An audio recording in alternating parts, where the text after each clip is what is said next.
Psychotherapy is such a personal and private process that it is a mystery to most people who have never gone through it.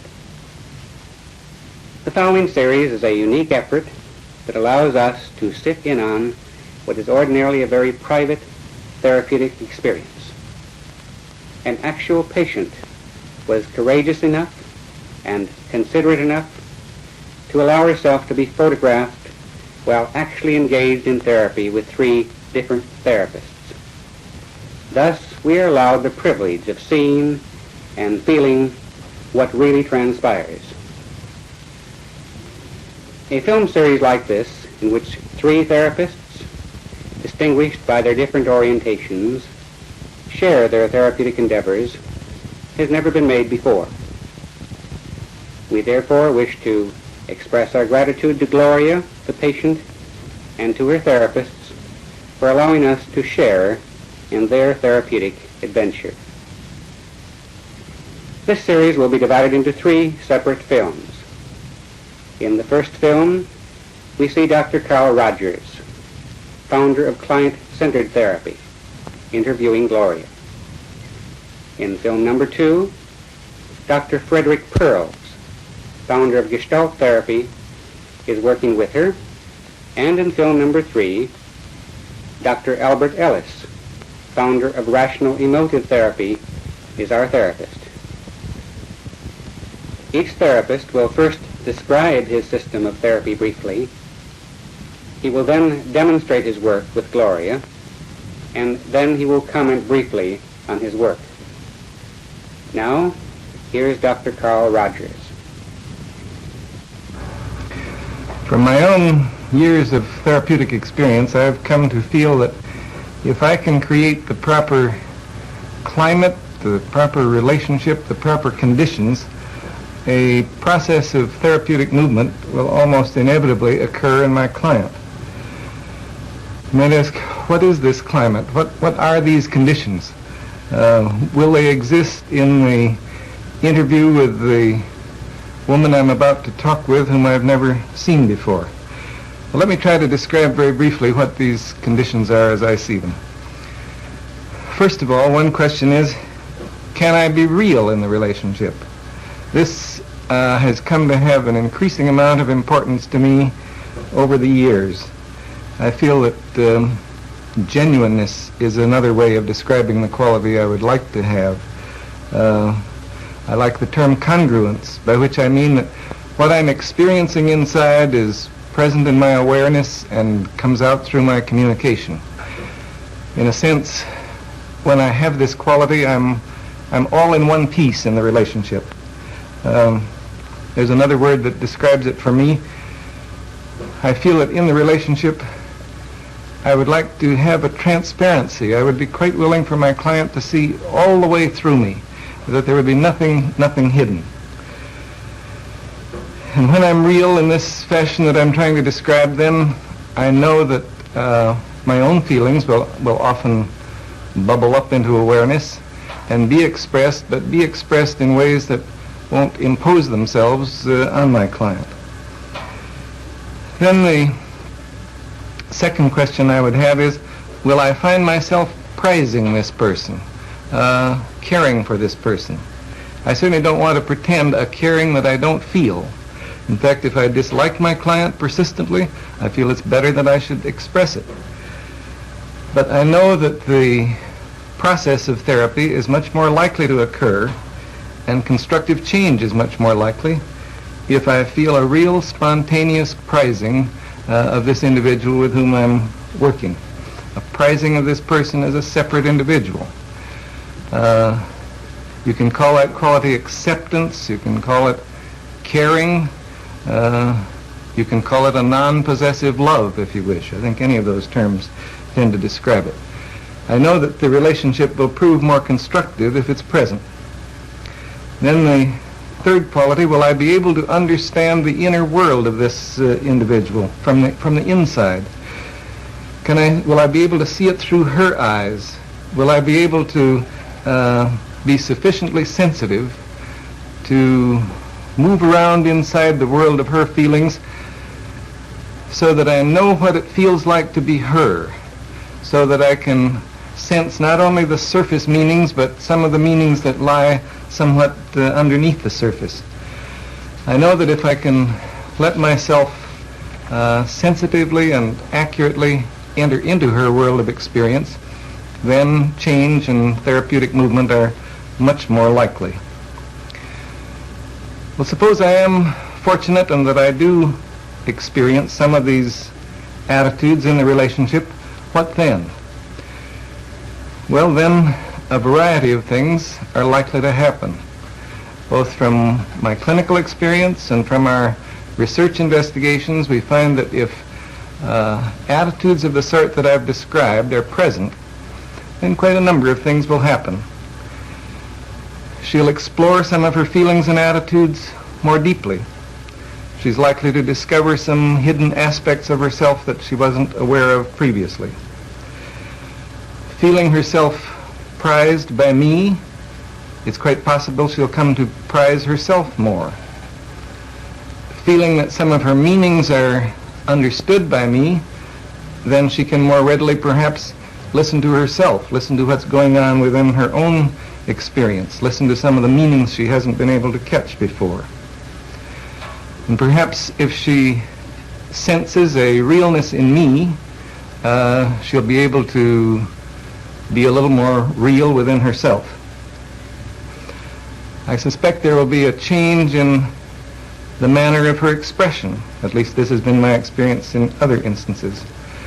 From being rather remote from her experiencing, remote from what's going on within her, it's possible that she'll move toward more immediacy of experiencing, that she will be able to sense and express what's going on in her in the immediate moment. From being disapproving of herself, it's quite possible she will move toward a greater degree of acceptance of herself. From somewhat of a fear of relating, she may move toward being able to relate more directly and to encounter me more directly.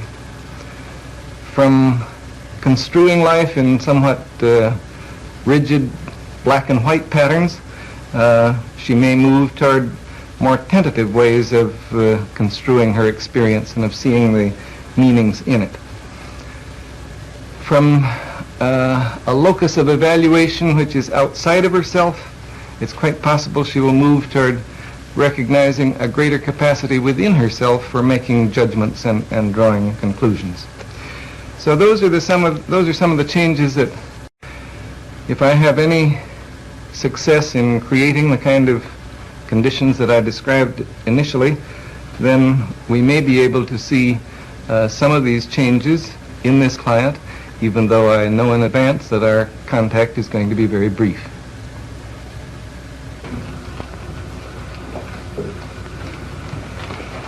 Good morning. Hello, I'm Dr. Rogers. You must be Gloria. Yes, I am. Let's have this chair.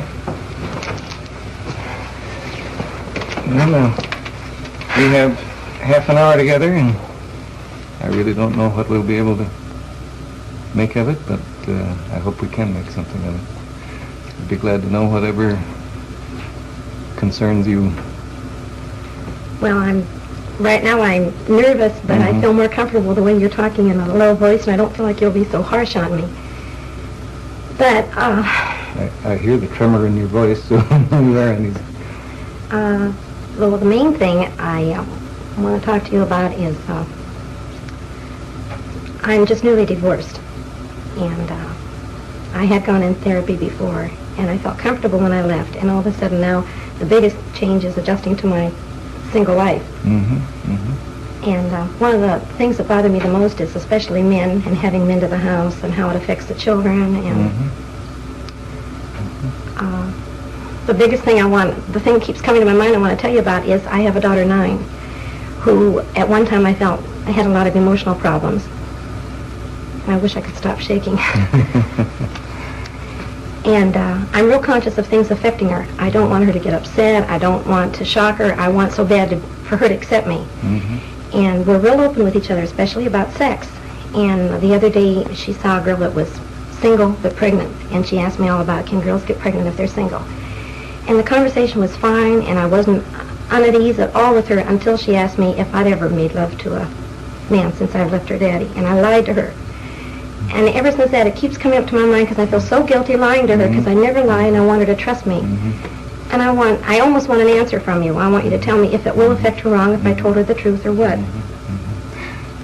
And it's this concern about her and the fact that you really aren't, that this open relationship that has existed between you now you feel is kind of Yes, I feel like I have to be on guard about that because I remember when I was a little girl, when I first found out my mother and father made love, it was dirty and terrible, and I didn't like her anymore for a while. And I don't want to lie to Pammy either, and I don't know. And I sure wish I could give you the answer as to what you should tell her. I was afraid you were going to say that. Because what you really want is an answer. I want to especially know if it would affect her, if I was completely honest and open with her, or if it would affect her because I lied. I feel like it's bound to make a strain because I lied to her. Sort of feel she'll suspect that, or she will know something's not quite right. I feel that inside she'll distrust me, yes. And also I thought, well, gee, what about when she gets a little older and she finds herself in touchy situations? She probably wouldn't want to admit it to me because she thinks I'm so good and so sweet. And yet I'm afraid she could think I'm really a devil. And I want so bad for her to accept me. And I don't know how much a 9-year-old can take. And really, both alternatives concern you, that she might think you're too good or better than you really are. Yes. And she might think that you're worse than you are. Not worse than I am. I don't know if she can accept me the way I am. I think I paint a picture that I'm all sweet and motherly, and I'm a little ashamed of my shady side, too. I see. It really cuts a little deeper. If she really knew you, could she accept you? This is what I don't know, yes. I don't want her to turn away from me. And I don't even know how I feel about it, because there are times when I feel so guilty, like when I have a man over. I even try to make a special setup so that if I were ever alone with him, the children would never catch me and that sort of thing. Because I'm real leery about it. And yet I also know I have these desires. So it's quite clear. It isn't only her problem or the relationship with her, it's in you as well. And my guilt, yeah. I feel guilty so often. What can I accept myself as doing? And, yes.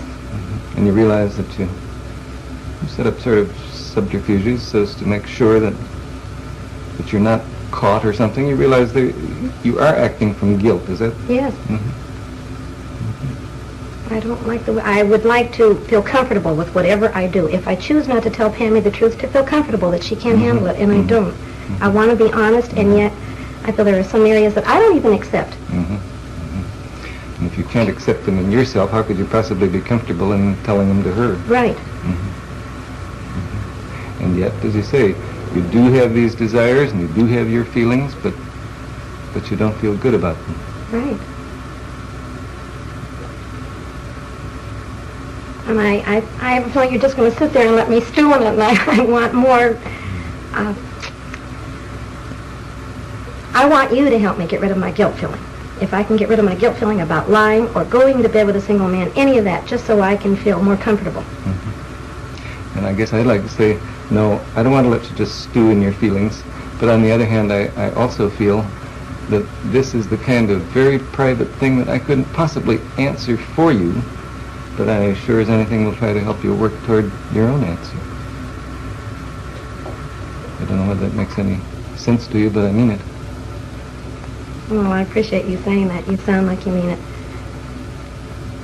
But I don't know where to go. I don't begin to know where to go. I thought that I'd pretty well worked over most of my guilt, and now that this is coming up, I'm disappointed in myself.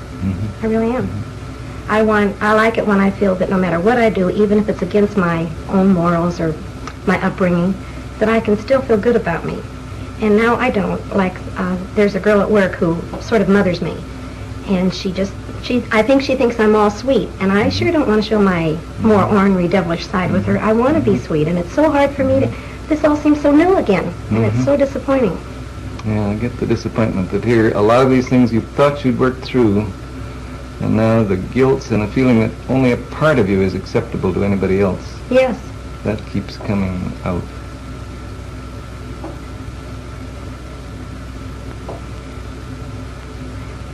I guess I do catch the real deep puzzlement that you feel as to what the hell shall I do? What can I do? Yes, and you know what I can find, Doctor, is that everything I start to do, impulse, it seems natural to tell Pammy or to go out on a date or something.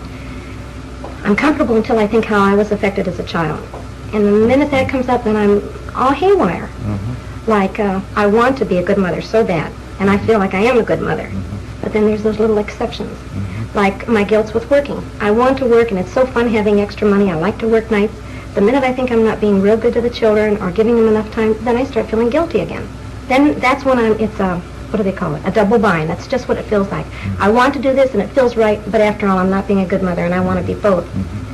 I'm becoming more and more aware of what a perfectionist I am. That's what it seems like. I want to be so perfect. Either I want to become perfect in my standards or not have that need anymore.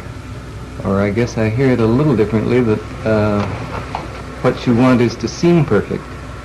That it means it's a great matter of great importance to you to be a good mother, and you want to seem to be a good mother even if some of your actual feelings differ from that. Does that catch you? Yeah, I don't feel like I'm saying that. No, that isn't what I feel, really. Okay. I want to approve of me always, but my actions won't let me.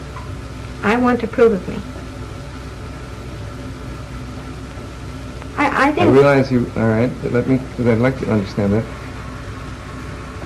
You sound as though your actions are kind of outside of you. You want to approve of you, but what you do somehow won't let you approve of yourself. Right.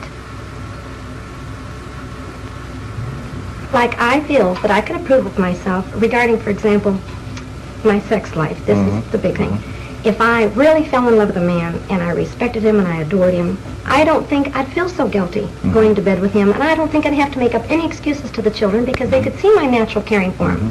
Okay. But when I have the physical desire and I'll say, oh, well, why not, and I want to anyway, then I feel guilty afterwards. I hate facing the kids, I don't like looking at myself, and I rarely enjoy it. And this is what I mean. If the circumstances would be different, I don't think I'd feel so guilty because I'd feel right about it. Yeah, I guess I hear you saying if what I was doing when I went to bed with a man was really genuine and full of love and respect and so on, I wouldn't feel guilty in relation to Pam. I wouldn't, I really would be comfortable about the situation. That's how I feel, yes. And I know that sounds like I want a perfect situation, but that is how I feel. And in the meantime, I can't stop these desires. I've tried that also. I've tried saying, okay, I don't like myself when I do that, so I won't do it anymore. But then I resent the children. I think, why should they stop me from doing what I want? And it's really not that bad. But I guess I heard you saying, too, that it isn't only...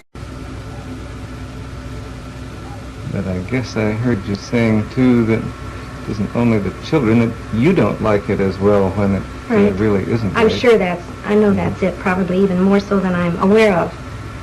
But I only notice it so much when I pick it up in the children. Then I can also notice it in myself. And somehow, sometimes you kind of feel like blaming them for the feelings you have. I mean, why should they cut you off from a normal sex life? Well, a sex life, I could say, not normal, because there is something about me that says that's not very healthy to just go into sex because you feel physically attractive or something, or a physical need. So something about it tells me that's not quite right anyway.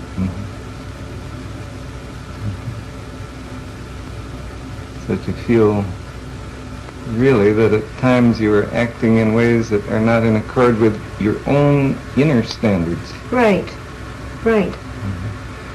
But then you were also saying a minute ago, but you feel you can't help that either. I wished I could. That's it.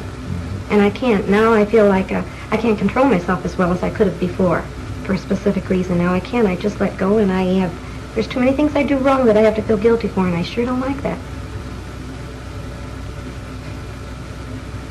I want you very much to give me a direct answer, and I'm going to ask it, and I don't expect a direct answer, but I want to know, do you feel that, to me, the most important thing is to be open and honest? And if I can be open and honest with my children, do you feel that it could harm them if, for example, I could say to Pammy, I felt bad lying to you, Pammy, and I want to tell you the truth now. And if I tell her the truth, and she's shocked at me, and she's upset, that could bother her more. I want to get rid of my guilt, and that'll help me, but I don't want to put them on her. That's right. Do you feel that could hurt her? Concern. I guess, I'm sure this will sound evasive to you, but it seems to me that perhaps the person you're not being fully honest with is you. So.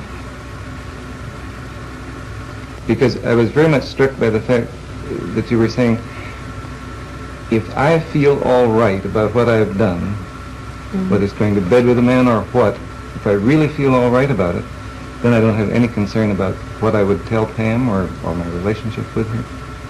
Right. All right. Now I hear what you're saying.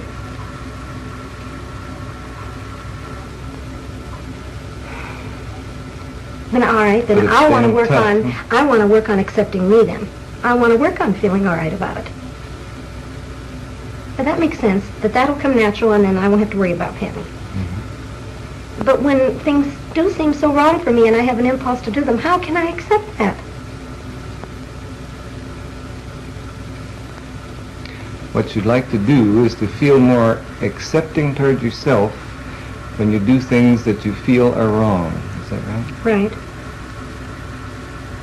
And I feel like a tough assignment. Yeah, I feel like you're going to say, now why do you think they're wrong? And I have mixed feelings there too. Mm-hmm. Through therapy, I'll say, now look, I know this is natural. Women feel it. Sure, we don't talk about it a lot socially, but all women feel it, and it's very natural. I've had sex for the last 11 years. I'm, of course, going to want it, but I still think it's wrong unless you're really, truly in love with a man. Mm-hmm. And my body doesn't seem to agree.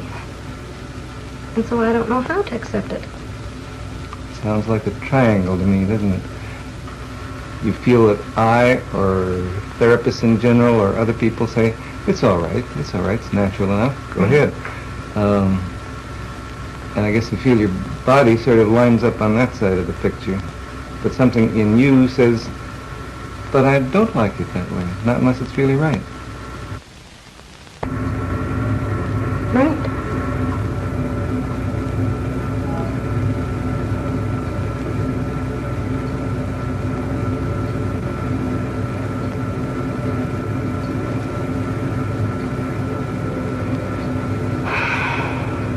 I have a hopeless feeling. I mean, these are all the things I sort of feel myself, and I feel, okay, now what? Mm-hmm. Do you feel this is the conflict, and it's just insoluble, and therefore it's hopeless, and here you look to me, and I don't seem to give you any help, and... right. Mm-hmm. I really know you can't answer for me, and I have to figure it out myself, but I want you to guide me, or show me where to start, or...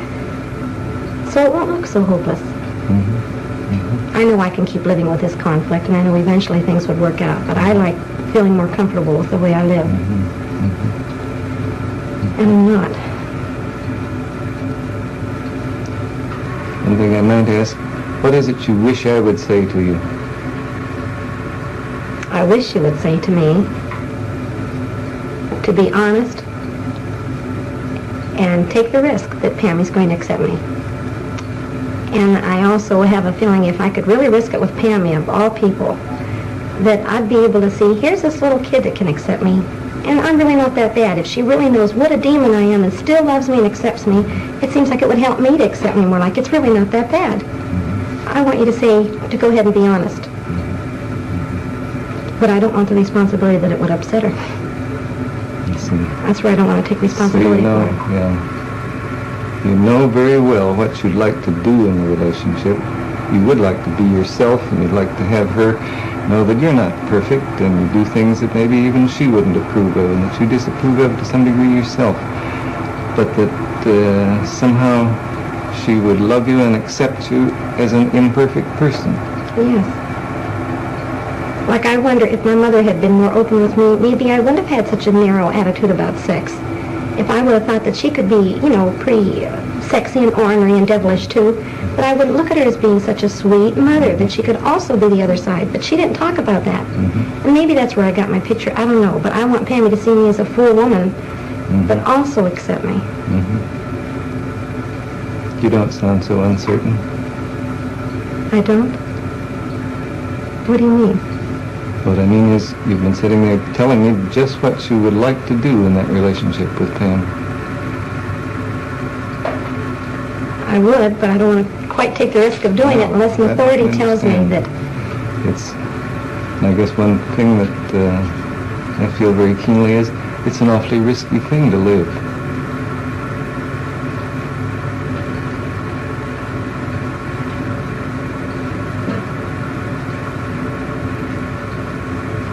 You'd be taking a chance on your relationship with her. You'd be taking a chance on letting her know who you are, really.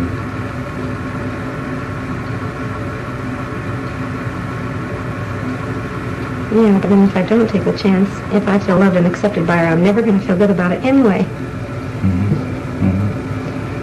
If her love and acceptance of you is based on a false picture of you, what the hell is the good of that? Is that what you're saying? That's what I mean, yes. But I also feel there's a lot of responsibility with being a mother. I don't want to feel like I've caused any big traumas in the children. I don't like all that responsibility. I think that's it. I don't like it, feeling it could be my fault.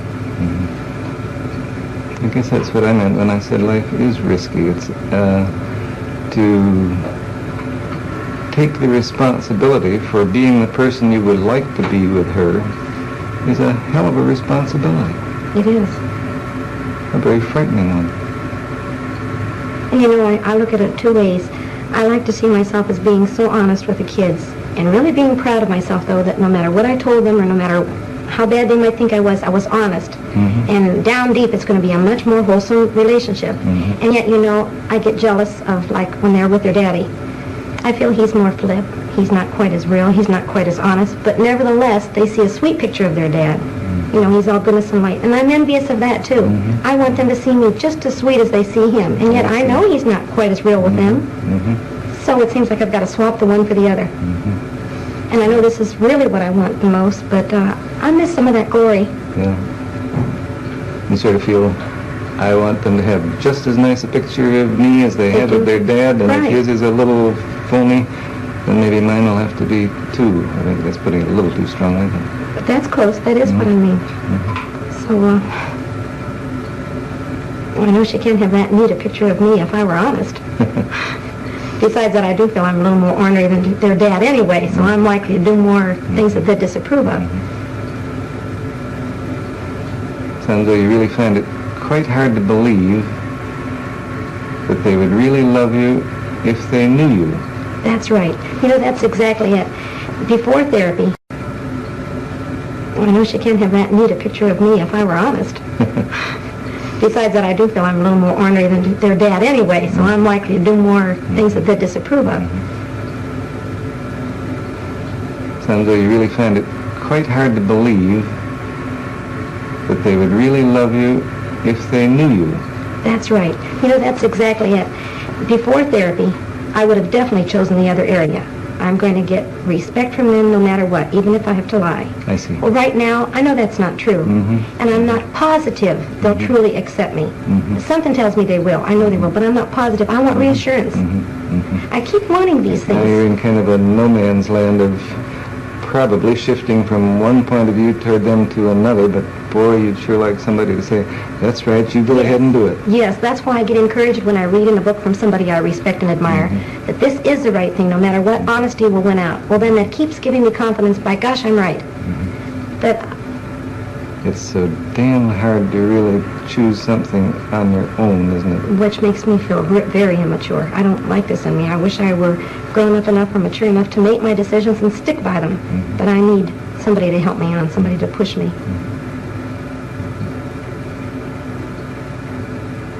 So that you kind of reproach yourself for that, I guess, and feel, why, if I was anybody or if I was grown up, I'd be mature enough to decide things like this for myself. Right. And take more risks. I wish I'd take more risks. I wish that I could just go ahead and be this and say, however the children grow up, I've done my best. I didn't have to constantly have this conflict. And I'd like later years to say, no matter what you ask me, kids, at least I told you the truth. You may not have liked it, but it's been the truth. That somehow I can admire. I disrespect people that lie. I hate it. So you see what a double bind I am in. I hate myself if I'm bad, but I also hate myself if I lie. So it's accepting. I want to become more accepting. And I guess, judging from your tone of voice, you sound as though you hate yourself more when you lie than you do in terms of things you disapprove of in your behavior. I do. Because this has really bothered me. This happened with Pammy about a month ago, and it keeps coming to my mind. I don't know whether to go back and talk to her about it, or wait. She may have even forgotten what she asked me. But the point is, you haven't forgotten. I haven't, no. I haven't. And I'd like to at least be able to tell her that I remember lying, and I'm sorry I lied, and it's been driving me bugs because I did.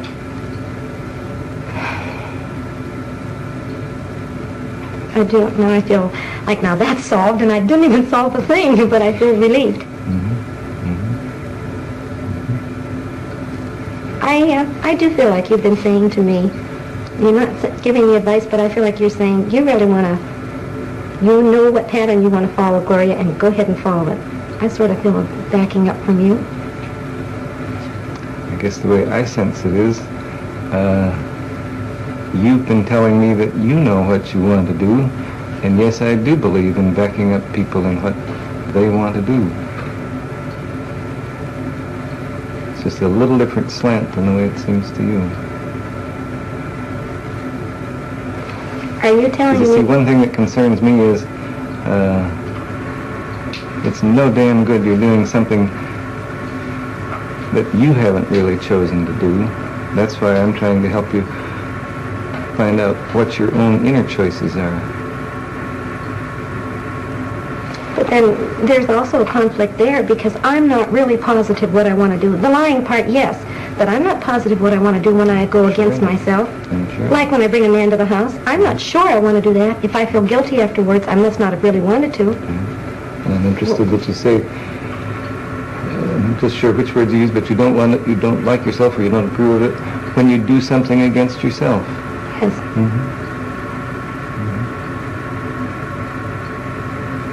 You know, this is so different. Now, this kind of thing that we're talking about now, it isn't just knowing whether you want to do something or not. If I want to go to work in the morning or I don't want to go to work, that's easy. But when I find myself doing something I don't feel comfortable with, I automatically say, if you're not comfortable, Gloria, it's not right. Something's wrong. All right, now what I want to ask you is, how can I know which is the strongest? Because I do it, does that mean that's the strongest? And yet if I disapprove, that's just part of the thing that's got to go along with it? See, it sounds like I'm picking up a contradiction. I'm not following. It sounds like you're feeling a contradiction in yourself, too. Although what I heard you saying in part is, the way you like it is when you feel really comfortable about what you're doing. Yes. And I have at times when I've made a decision. Now that seems right. That seems perfectly right. No conflict. But then there are times I do things that I feel uncomfortable with. So that there is a conflict there. It's not the same at all. So what I'm saying is, how do I really know when I'm following my true feelings if I have conflicts afterwards or guilt afterwards? I see, because in the moment it may seem like your true feelings. Yes. Like if I'm starting to do it, okay. So that really is tough when if you feel comfortable in the moment about it, but then afterward don't feel at all comfortable, which course of action was really the one you should have followed? You know, the most outstanding thing, I don't know if you're following me when I say about this conflict. The one thing I know is I've wanted, for example, to leave my husband for quite a few years. I never did it. I kept thinking how nice it would be or how scary it would be, but I never did it. And all of a sudden when I did, it felt right. I didn't feel mean toward him. I just knew this is what I had to do. That's when I know I'm following myself. I'm following my feelings completely. I had no conflict there. Some unhappy things came from it, but I still had no conflict. That to me is when I'm following my feelings. And in everyday life, the small little decisions, the small little things to do don't come out that clear at all. So many conflicts come with them. That's right. Is this natural? Although you're saying, I expect it is, but you're saying too that you know perfectly well the feeling within yourself that occurs when you're really doing something that's right for you. I do. I do. And I miss that feeling other times. And it's right away a clue to me. You can really listen to yourself sometimes and realize, oh no, this isn't the right feeling. This isn't the way I would feel if I was doing what I really wanted to do. But yet many times I'll go along and do it anyway. And say, oh, well, I'm in the situation now. I'll just remember next time. I mention this word a lot in therapy, and most therapists grin at me or giggle or something when I say utopia. But when I do follow a feeling and I feel this good feeling inside me, that's sort of utopia. That's what I mean. That's the way I like to feel, whether it's a bad thing or a good thing. But I feel right about me. This is what I want to accomplish. sense that in those utopian moments, you really feel kind of whole. You feel all in one piece. Yes. Yeah, it gives me a choked up feeling when you say that, because I don't get that as often as I'd like. I like that whole feeling. That's real precious to me. I expect none of us get it as often as we like, but I really do understand that. It really does touch you, doesn't it? Yeah, and you know what else? I was just thinking, I feel dumb saying it. All of a sudden, as I'm talking to her, I thought, gee, how nice I can talk to you, and I want you to approve of me, and I respect you. But I miss that my father couldn't talk to me like you are. I mean, I'd like to say, gee, I'd like you for my father. I don't even know why that came to me. You look to me like a pretty nice daughter.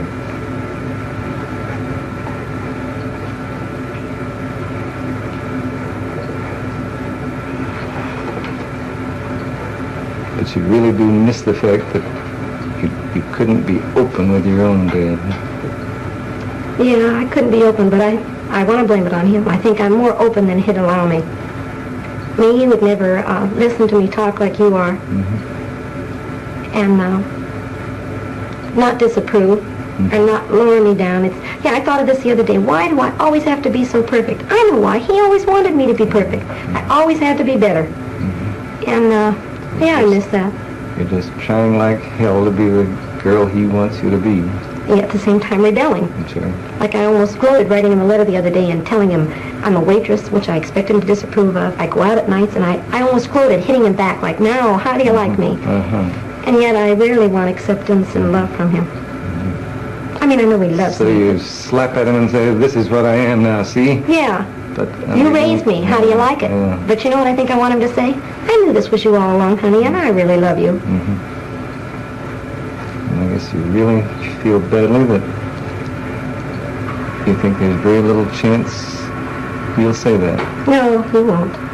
He doesn't hear. I went back home to him about 2 years ago, really wanting to let him know I loved him, although I've been afraid of him. He doesn't hear me. He just keeps saying things like, honey, you know I love you. You know I've always loved you. And he doesn't hear.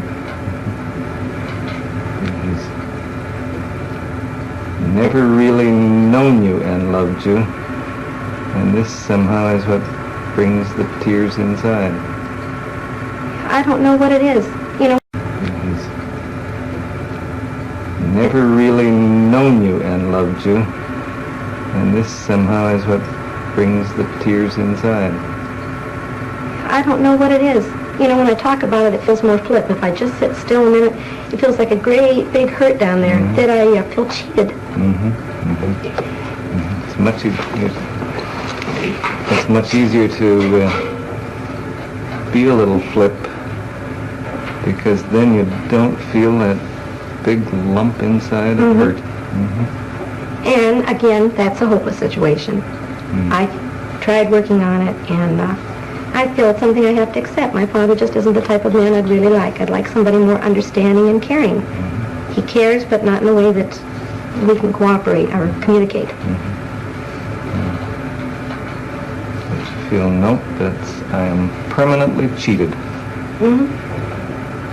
That's why I like substitutes. Like I like talking to you, and I like men that I can respect, doctors, and I keep sort of maybe underneath feeling like we're real close, you know, and it's sort of like a substitute father. I don't feel that's pretending. Well, you're not really my father. No, I meant about the real close business. Well, see, I sort of feel that's pretending, too, because I can't expect you to feel very close to me. You don't know me that well. All I can do is what I am feeling. That is, I feel close to you in this moment.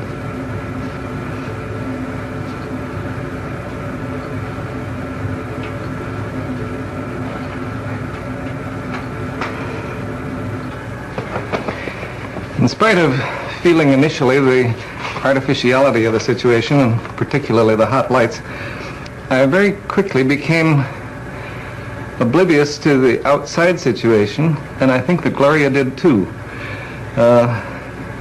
In many ways, I'm glad that she kept pushing me for an answer to her very personal questions about her sex life and her relationship to her daughter. I say I'm glad of this because as the relationship developed, it became, I think, completely clear to her as well as to me that she was seeking something a good deal deeper than that. Incidentally, I'd like to pay my tribute to her deep honesty in being willing to talk about herself so freely.